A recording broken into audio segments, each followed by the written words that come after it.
Secretary General, the Right Honourable Patricia Scotland, it's a privilege to have you on my show.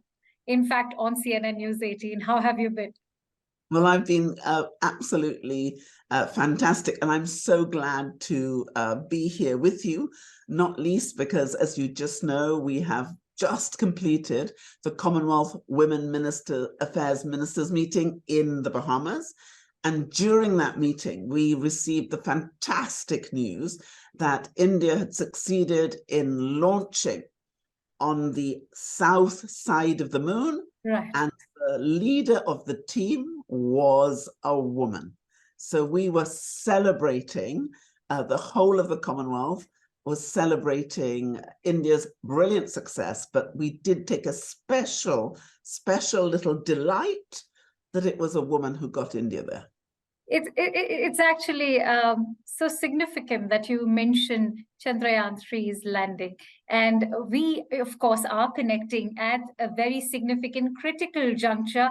Apart from this cosmic success, India is also chairing the G20, from being the largest Commonwealth nation to now being the G20 president, that too for a first time. What should be key concerns for India's presidency, a country known for multipolarity, now in a highly polarized world? Well, I think that India has focused absolutely on the right agenda for the G20. And that India's agenda is, in fact, the Commonwealth agenda.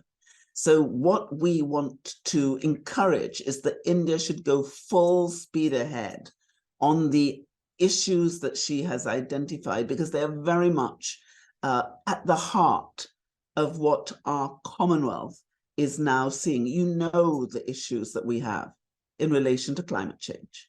The fact that this is causing an existential threat to so many of our member states. Our Commonwealth, which is made up of about 2.6 billion people, 1.4 billion are Indian.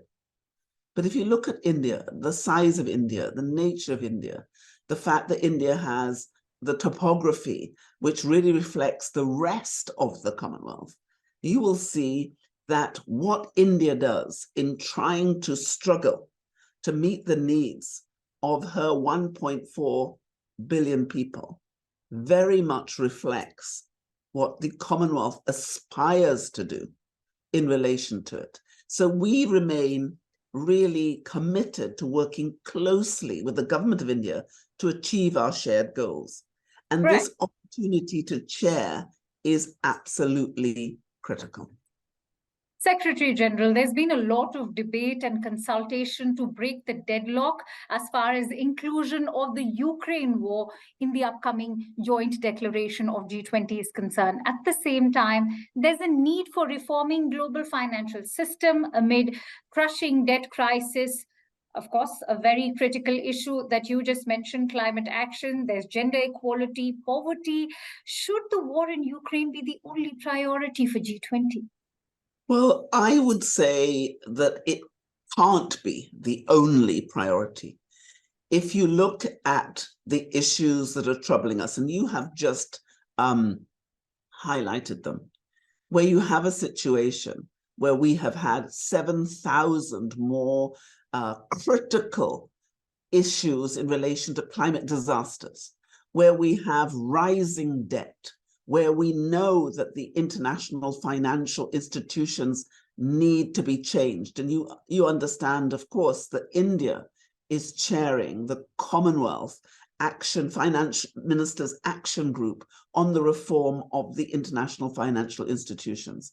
You know that the consequence of the failure to take into account fully the vulnerability of many of our developing small island states, these developed states, is critical. Poverty is, for the first time in recent, on the rise. We've got the issue in relation to the cost of living. We have the energy crisis.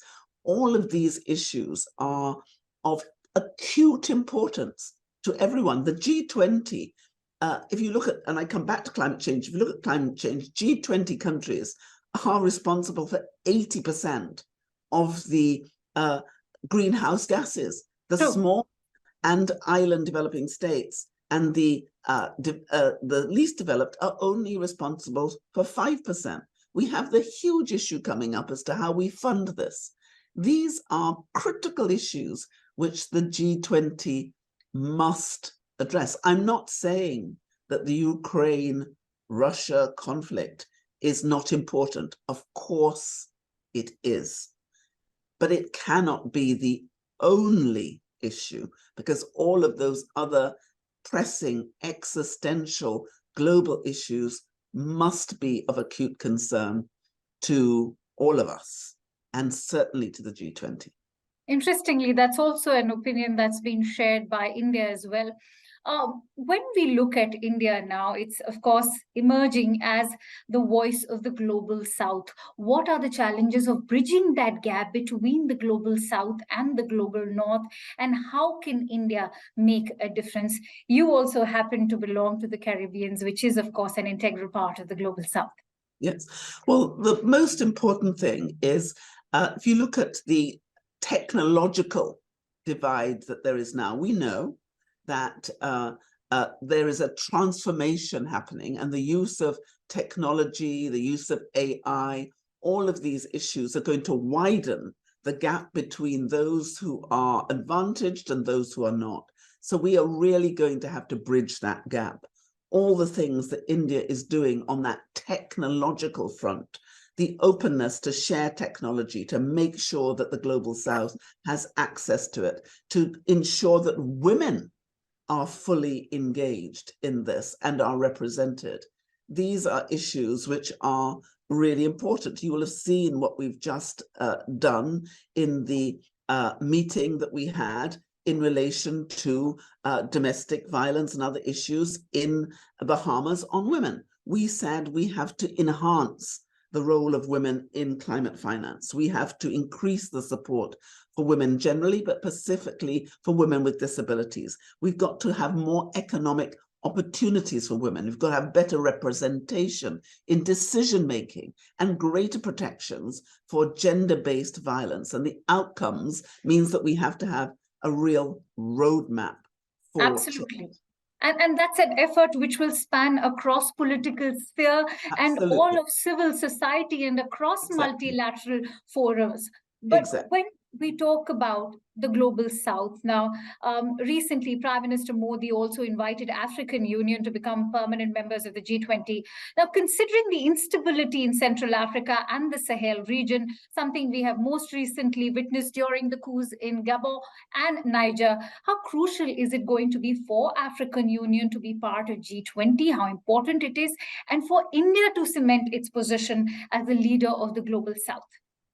Well, I think the Commonwealth has always brought the global South and the global North together, and everybody having an equal voice. That bringing together is of critical importance. So you will know that the Commonwealth has always said we should include as opposed to exclude.